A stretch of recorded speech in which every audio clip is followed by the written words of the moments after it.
यहाँ आपके दिए गए स्क्रिप्ट का अधिक प्रभावशाली, साफ और ड्रामेटिक रीराइट संस्करण है।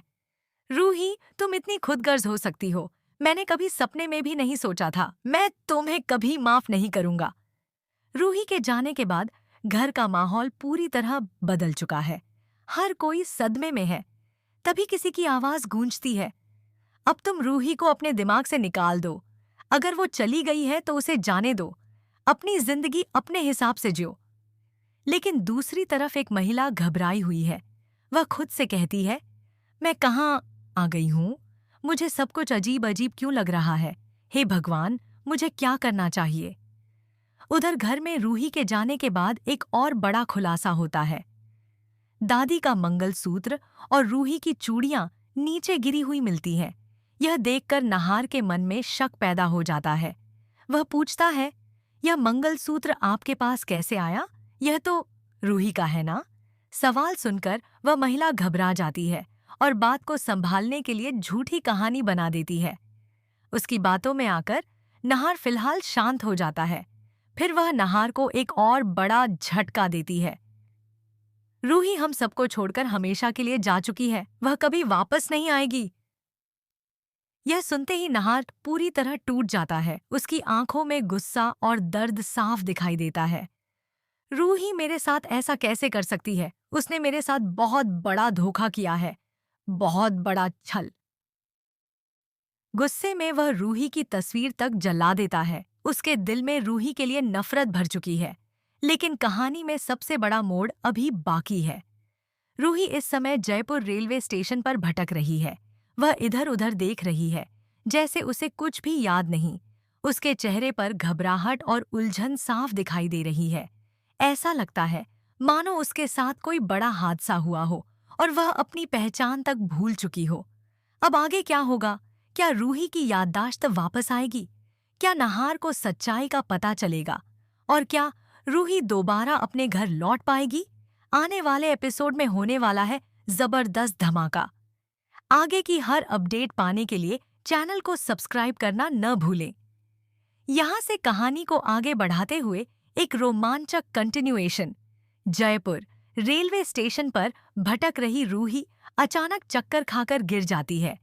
आसपास मौजूद लोग तुरंत उसकी मदद के लिए दौड़ पड़ते हैं।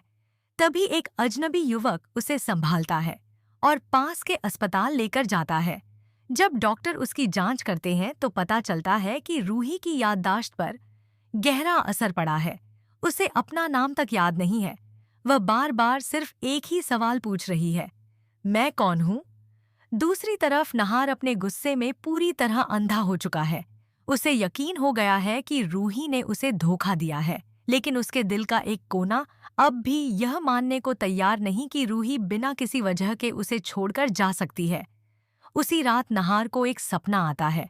सपने में रूही उससे मदद की गुहार लगा रही होती है। नहार, मुझे बचा लो, मैं मुसीबत में हूँ। नहार घबराकर नींद से जाग जाता है। उसके माथे पर पसीना होता है और दिल तेजी से धड़क रहा होता है। पहली बार उसे महसूस होता है कि कहीं न कहीं कुछ बहुत बड़ा सच उससे छिपाया जा रहा है। उधर अस्पताल में रूही को धीरे धीरे कुछ धुंधली यादें आने लगती हैं। उसे एक घर, एक परिवार और नहार का चेहरा बार बार दिखाई देता है, लेकिन वह समझ नहीं पाती कि ये लोग कौन हैं। तभी अस्पताल में मौजूद वही अजनबी युवक रूही का बैग खोलता है। बैग के अंदर से एक पुरानी तस्वीर निकलती है। तस्वीर देखते ही उसके चेहरे का रंग उड़ जाता है। वह तस्वीर किसी और की नहीं, बल्कि नहार और रूही की शादी की होती है। अब उस युवक को समझ आ जाता है कि रूही की जिंदगी में कोई बहुत बड़ा रहस्य छिपा हुआ है। लेकिन सबसे बड़ा झटका तब लगता है जब उसी समय अस्पताल के बाहर एक रहस्यमयी शख्स दिखाई देता है, जो दूर खड़ा होकर रूही पर नजर रख रहा होता है। उसके चेहरे पर खतरनाक मुस्कान होती है। वह धीरे से कहता है, रूही को उसकी याददाश्त वापस नहीं आनी चाहिए, वरना मेरा पूरा राज खुल जाएगा। आखिर वह रहस्यमयी शख्स कौन है? रूही की याददाश्त लौटेगी या नहीं? और जब नहार को सच्चाई का पता चलेगा, तब क्या होगा? कहानी में अब आने वाला है एक ऐसा मोड़ जो सबकी जिंदगी बदल देगा। अगली सुबह अस्पताल में रूही की हालत पहले से बेहतर होती है। डॉक्टर बताते हैं कि उसकी याददाश्त कभी भी वापस आ सकती है, लेकिन उसे किसी भी तरह का मानसिक तनाव देना खतरनाक हो सकता है। उधर वह रहस्यमयी शख्स अस्पताल के बाहर खड़ा सब कुछ देख रहा होता है। तभी वह किसी को फोन करता है। ध्यान रखना, रूही को उसके अतीत के बारे में कुछ भी पता नहीं चलना चाहिए। अगर उसे सब याद आ गया तो हम सब बर्बाद हो जाएंगे। फोन कटते ही उसके चेहरे पर चिंता साफ दिखाई देती है। दूसरी तरफ नहार लगातार बेचैन हो रहा होता है। रूही की यादें उसे चैन से जीने नहीं दे रही थीं।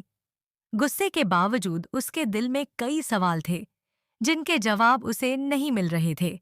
इसी बीच नहार को एक चौंकाने वाला सुराग मिलता है।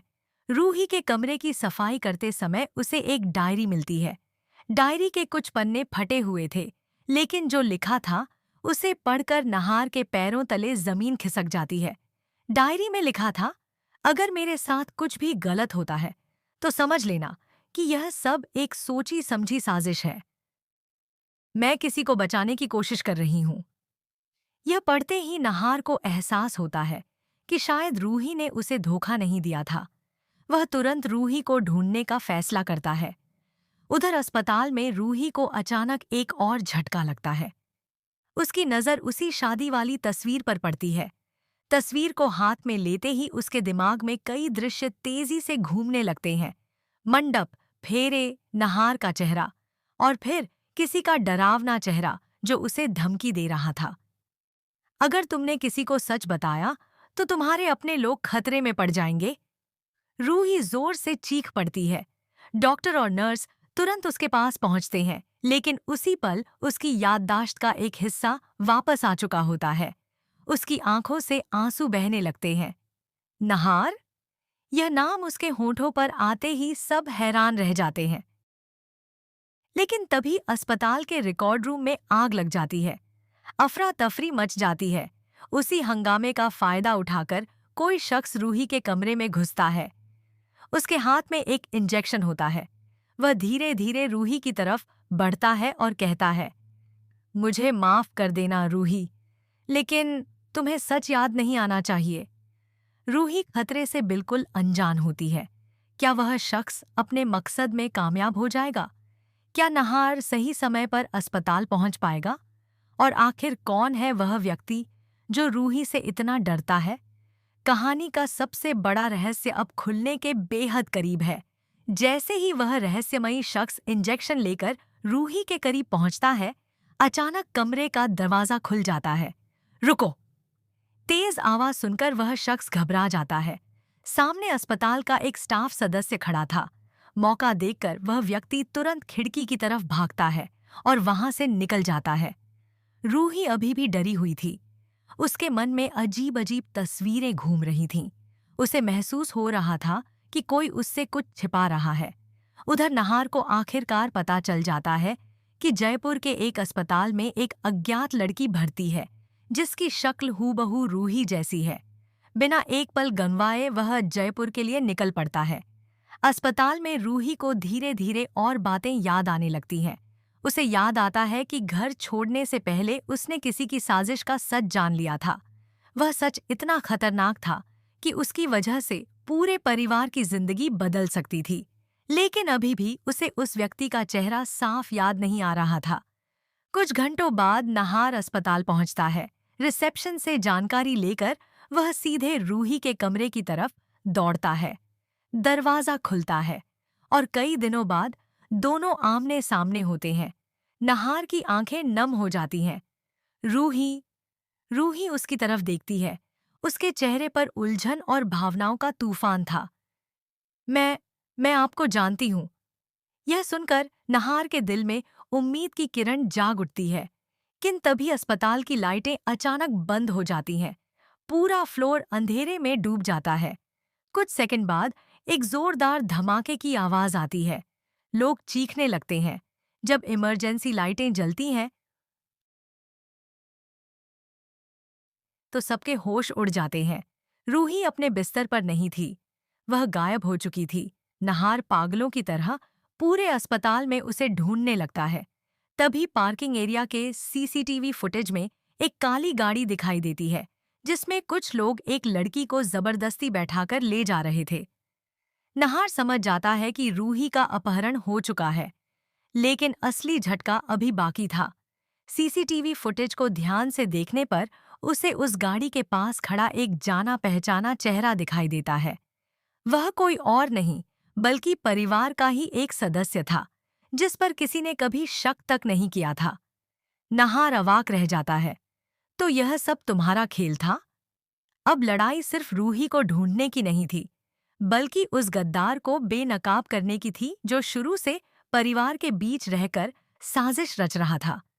आखिर वह गद्दार कौन है? रूही को कहाँ ले जाया गया है? और क्या नहार समय रहते उसे बचा पाएगा? कहानी अब अपने सबसे खतरनाक और रोमांचक मोड़ पर पहुंच चुकी है। सीसीटीवी फुटेज को बार बार देखने के बाद नहार के चेहरे का रंग उड़ जाता है। उसे अपनी आंखों पर विश्वास नहीं हो रहा था। नहीं, यह नहीं हो सकता, लेकिन सच उसके सामने था।